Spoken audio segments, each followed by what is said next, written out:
Hello, and welcome to the second part of Trim Brown's video blog concerning the introduction of the dividend allowance.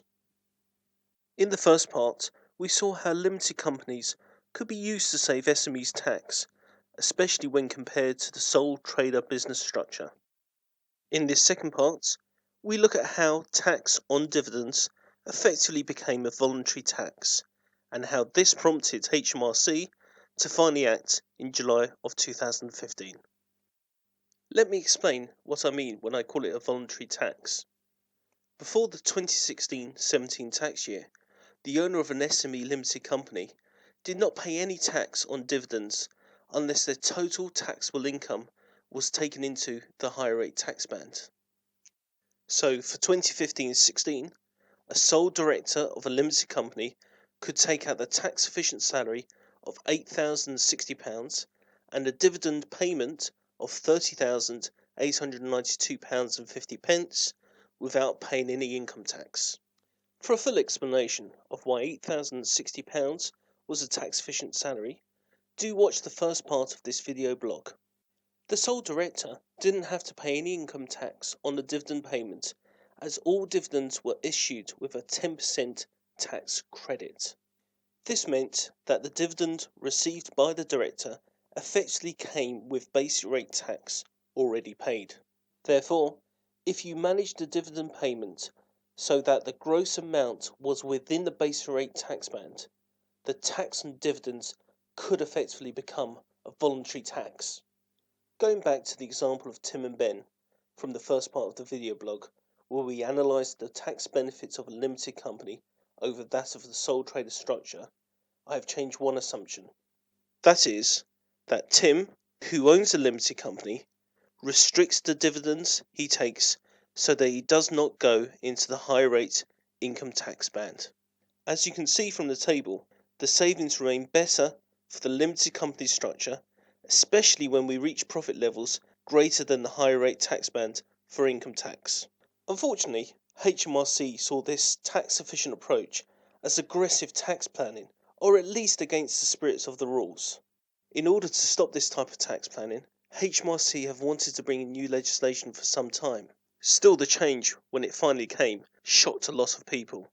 In his budgets of July 2015, the then Chancellor George Osborne announced that he was bringing forward new legislation because too many people were now working via their own limited companies simply to save tax. This new proposal was called the Dividend Tax Allowance. Osborne's legislation, which was enacted from April 2016, means that dividends are now taxed as follows.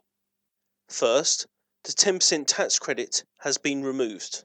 In its stead, all taxpayers now have a £5,000 dividend allowance on which no tax is payable. Dividends received over and above the dividend allowance are taxed at the following rates: 7.5% if a base rate taxpayer, 32.5% if a high rate taxpayer, and 38.1% if an additional rate taxpayer. So if we look again at our friend Tim from part 1 of the blog and assume that Tim's business results for 2016-17 are identical to 2015-16, again with all after-tax profits being drawn from the company as dividends.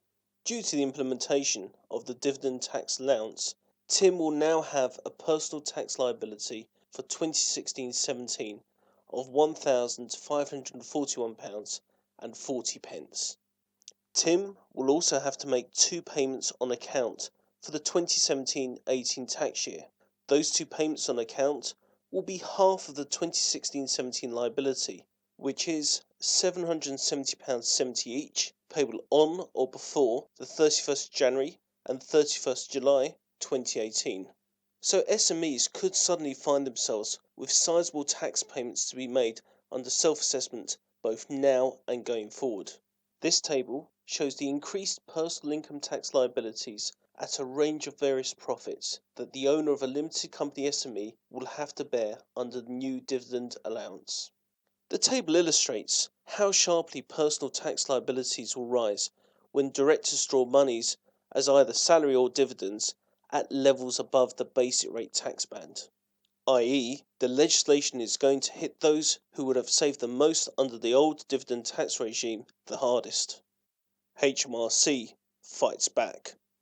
It is therefore imperative that directors of SME limited companies now carefully budget their drawings to ensure that they keep their taxable income within the basic rate tax band, that is, where possible.